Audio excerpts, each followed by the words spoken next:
That night in Toronto.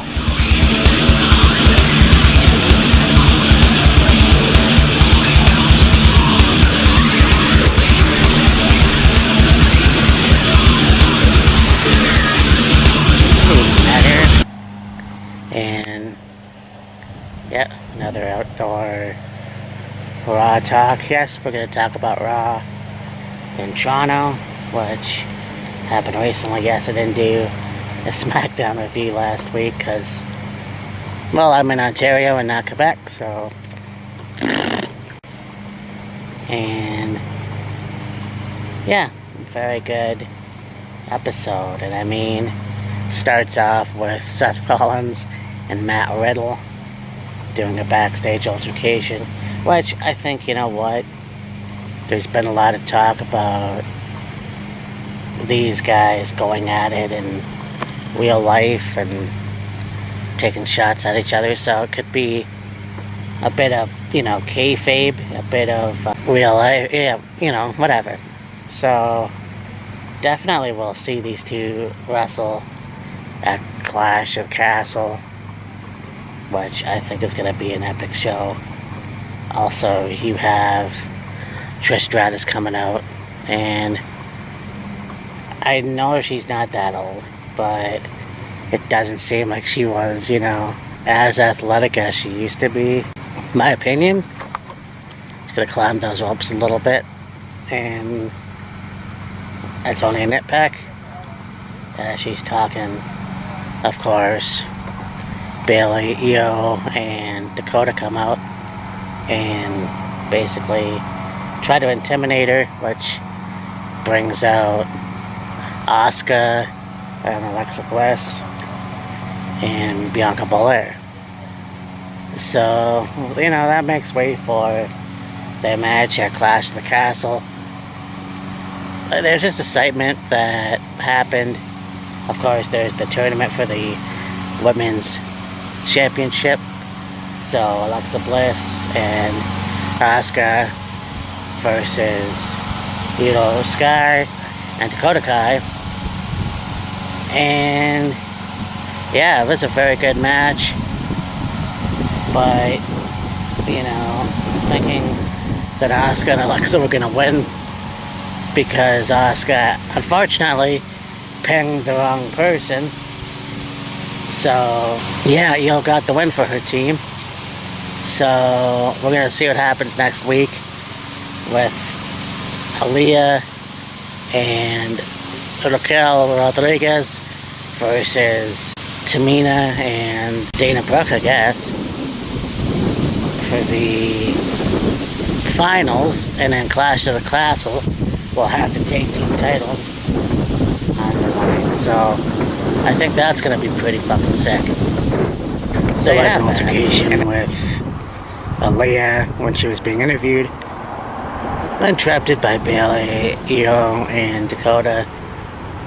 This brought out Trish Stratus, which I thought was pretty cool. You know, Trish talking when she was in the ring about her fellow Torontonian Edge, but, you know, Aaliyah's from Toronto, so you had Aaliyah versus Bayley. Bayley coming out, hadn't wrestled since last year, but it was a pretty good match. Bayley, of course, picked up the win, but yeah, a very cool match. And but I can't fight for a Clash of the Castle. You have the Alpha Academy coming out with, of course, Otis Dosovich and Chad Gable, and they're talking smack about Canada, Toronto specifically, and their opening challenge to anybody. And of course, you didn't think anyone would come out. And then out comes Maryville, Quebec's own Kevin Owens. And I mean, it was pretty cool to see Kevin out there in a match.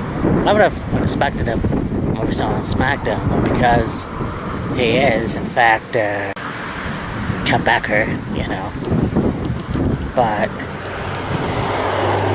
it was a pretty good match. It was pretty good to see these guys going at it, and, you know, especially the whole thing about it, like, you know, Kevin reverting back to the prize fighter mentality, which I think is awesome.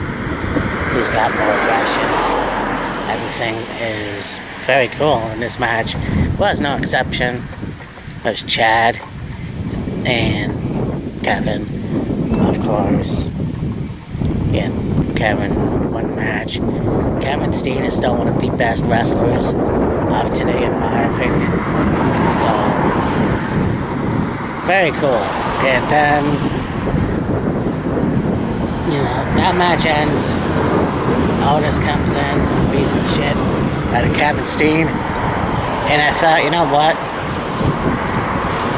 I would think that these two would put on a better match because they're kind of the same build. I mean, Otis is a lot bigger, in my opinion. I think that Kevin lost some weight, but, it is what it is. So, then you have Prince Devitt versus Dolph Ziggler. And I think that, Finn Balor is one of the best wrestlers as well. And I didn't know how well he was going to join a Judgment Day and how that was going to be. It turned out to be very well. And Rhea and Damian work out very well. And I mean, Rhea was in his corner. Now look at, Dolph Ziggler trying to look all metal and whatever. But it was like, Rhea already has that getup, so I'm not sure what that was all about. So yeah, it was a very good match as well. Finn obviously got the win. Hey, that rhymes. And then there's that. You have the return of one Johnny Wrestling, Johnny Gargano. And he comes out to fanfare. There was a tease that he was going to show up last week. That didn't end up happening, and so he's in Toronto. And then, thanking the fans. I'm glad he's back. Of course, you have Austin Theory coming out, talking about the way and all that stuff, talking about how he's Mr. Money in the Bank. And basically, yep, they have a fight, and then, we'll see what happens with that in the future. Kyle says Way might come back for an Ella reiterate. Fuck no. So, and then you have, of course, the main event, Edge versus Damian Priest, Toronto's own. And it just seems like what a good match it was. Obviously Edge picked up the win. Priest was very good going Edge through the announce table. And yeah. So, Rhea was going to assist.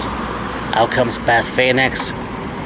So, I think, you know what? And I never thought of Beth, Edge, and Ray versus the Judgment Day at some point. But who fucking knows? Anyways, if you didn't see it, Edge kind of promo off air, talking about wanting to have one last match. He has one more year left in him, I guess. And he will have another match in Toronto at some point. Well, anyways, talk to you later. Bye. So, that them cutting WCW was a long time coming. But, I think that there's this myth out there that Jamie Keller is that's why he took pleasure in cutting WCW. I don't think that's the case at all. Because if you look at some of his earlier interviews,